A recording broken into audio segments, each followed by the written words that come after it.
baby. I'm gonna stand up for this one. So I've been going kind of crazy about little shapes, moving them up the neck. And I'm not sure how well that's coming across, but let's do an easy one that you can't miss. This is kind of how I learned this concept, is taking a D chord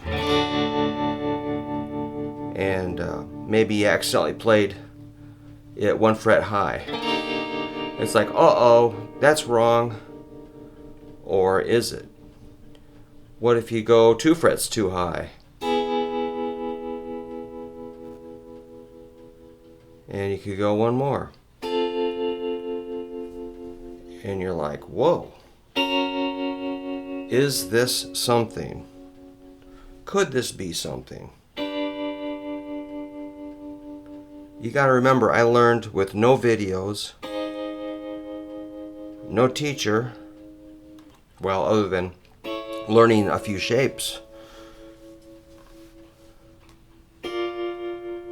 Strictly experimenting, strictly trying different things.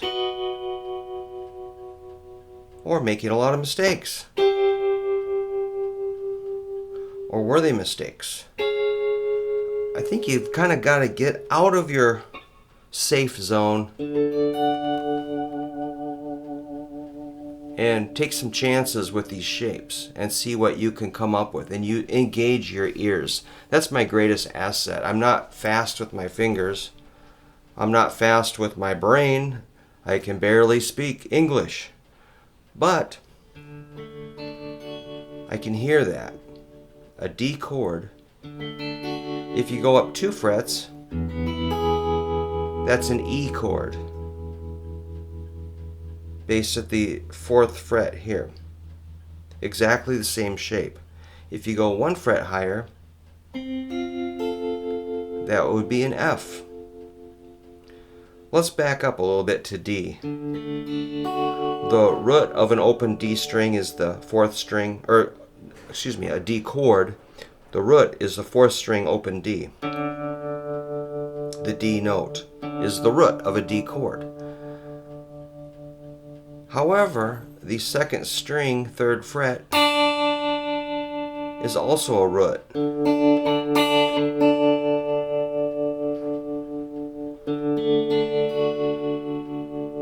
So if we go up 2 frets, this is now the root. And we'll forget about the 4 fat strings. Just play the 3 skinny strings. This is the root. On the 2nd string, that's an E note. So again, knowing your notes is kind of make or break. If you know your notes, you can do a lot of things. If you don't, you're never going to know what's going on. That's an E note.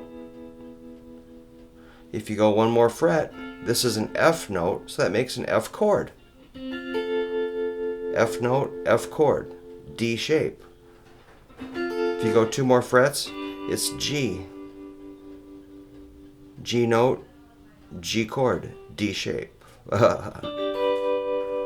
If you go 2 more frets, you got A, because that's an A note at the 10th fret of the 2nd string. If you go 2 more frets, you got B, because that's a B note. B to C is a half step. Makes a C chord. C note, C chord, and D. Now we can use the D string again.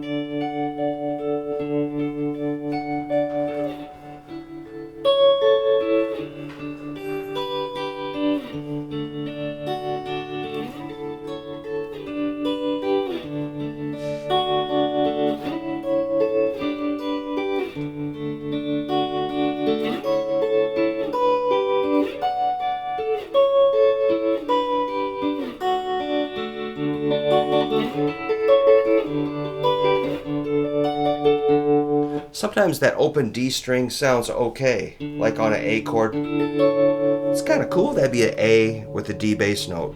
Kind of works. Or a G with a D bass note. Kind of works. An F with a D bass note. It's a little weird. An E with a D bass note. Yeah, possible. An E flat with a D bass note could be weird. but I kind of like it.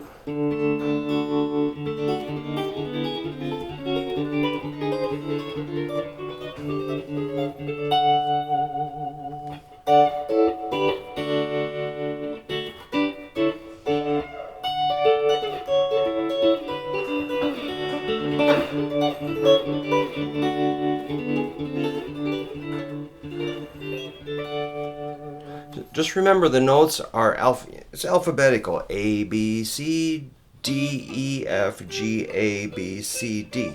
Alphabetical. A, B, C, D, E, F, G. A, B, C, D, E, F, G. Real easy. D, E, F, G, A, B, C, D. Those are the roots of those shapes that I'm concentrating on. If you want to get your sharps and flats, that's the notes between all of that garbage.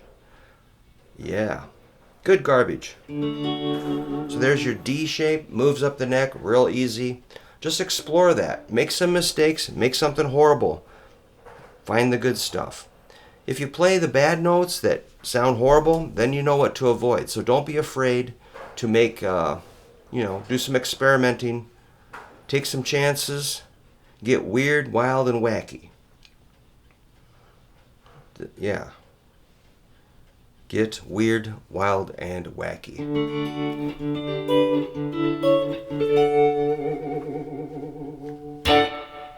Professional.